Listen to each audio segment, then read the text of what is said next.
लोगवा के बतिया कई दिहल तो सही दिहल तो सही लोगवा के बतिया कई दिहल तो सही लोगवा के बतिया कई दिहल तो सही राजू लोगवा के बतिया कई दिहल तो सही देबू तू धोखा कबो सोचल न रही लोगवा के बतिया कई दिहल तो सही देबू तू धोखा कबो सोचल न रही ओके दूसरा के भोले भुला जाइबो ओके दूसरा के भोले भुला जाइबो आँख से आँख अपना मिला पाइबो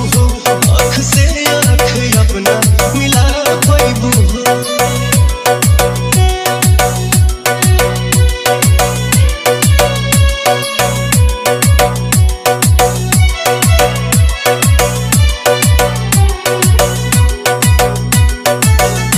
हर बात पे हमरा से तू त करत रहलू वादा सोच रहलू कम हमसे झूठ बोललू ज्यादा झूठ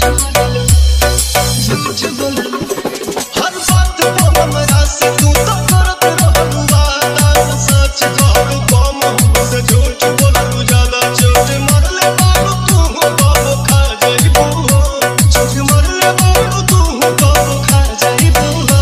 आँख से आँख अपना मिला पाइबू आँख से आँख अपना मिला पाइबू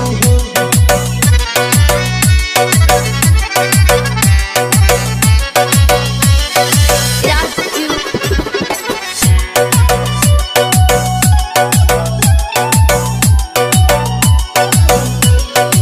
टिकबू न कहीं तू जल्दी हाल रही ऐसा हर केहू मिली आजाद पवन जैसा याद